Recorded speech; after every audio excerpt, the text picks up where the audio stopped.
Hi, it's Keith. There's a strange orb in the sky. I think it's the sun. It hasn't been out for a while. I'm still in Twin Falls, Idaho. I so miss the sun. I'm ready to get out and get some real sunlight. Maybe have to go south here soon.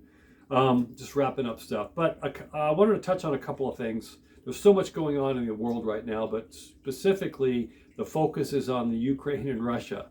Um, as I've said before, I am not here to convince anybody of anything, or am I trying to prop up anybody or but I've said, do your research, use discernment, and figure out on your own self what you think is right or wrong. But I'm here to point out some things that I always do. Not everything is being told. There is so much a bigger picture than what's being told on this narrative of Russia and the Ukraine. The mainstream media is pushing a narrative that Putin is this big bad guy who's going to create World War III and take over the world. I'm sort of exaggerating here, but that's kind of where it's going. Could be, could not, I'm not sure. We'll never see, but we won't see for a while. But, one couple of things I'd like to point out. There's been a war going on in Ukraine with the separatist parts down there for 8 years. So there has been a war going on already. Putin, you can trace it back to 2009, has asked the United States and NATO about biolabs being built in the Ukraine. Over and over and over, he's been asking about those and being concerned, and has been pretty much shined on. If you look at the day, by the way, there's 12 or 13 biolabs in the Ukraine funded by the Pentagon, our State Department.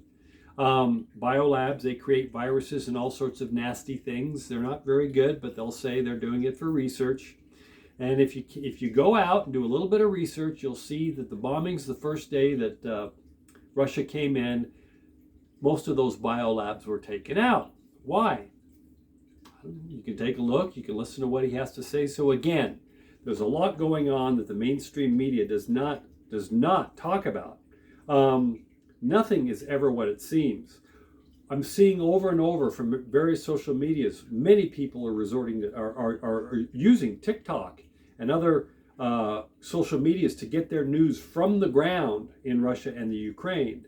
That's pissing a lot of the mainstream media off. They're calling it Russia propaganda. Why? Are they afraid of something? Are they afraid of people don't have minds of their own? There's a congressman called Mark Warner that came out today, I believe, today or yesterday, that's pushing for censorship. He's putting a bill through that's going to take care of these fake narratives coming out of Russia, Russian propaganda. Well, who's to decide what are fake narratives? We have, again, we're thinking people. You can decide based on your background, your research, what you choose to believe. I'm not saying Putin's a good guy or bad guy. I'm just pointing out things that are not being pushed right now. Okay? There's an article that I came across today. Let's just take this for instance. This is the mainstream media. Okay, remember the Snake Island martyrs. These are the Snake Island, the island of the Ukraine soldiers were on there. They told this Russian ship to go F themselves, and then the Russian ship bombed it, and they were supposedly all killed in the line of duty. That made the rounds and rounds and rounds for a day. If you remember, that turned out to be false. They are prisoners now. They weren't killed.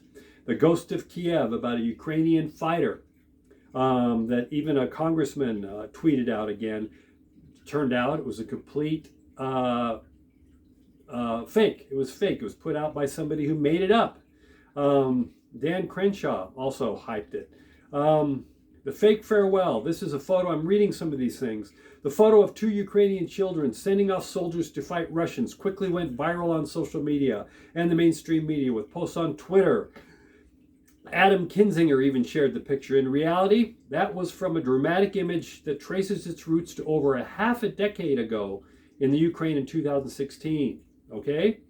The airsoft gun, the model who came out, the Ukrainian model who said she's going to fight and she's going to kill all the Russians, turned out she kind of backpedaled on that, saying that the gun she was holding was an air gun. It was basically a publicity shoot.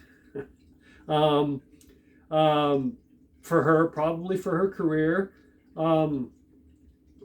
Straight from the big, there's clips of Ukrainian soldiers kissing their loved ones goodbye and leaving to fight Russia. It went viral, but except this came from a war film called The War of the Chimeras, I may not be pronouncing that correctly, in 2017.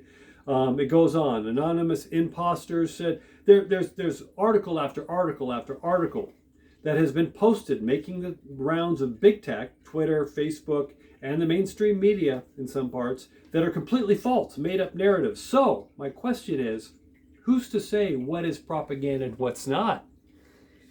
There's a certain element, and I've always accused mainstream media of pushing a narrative that's not false. They want you to believe, and they want to cut out everything else of what they're trying to push. So it goes back to what I've said. Do the research. Don't just listen to one media source.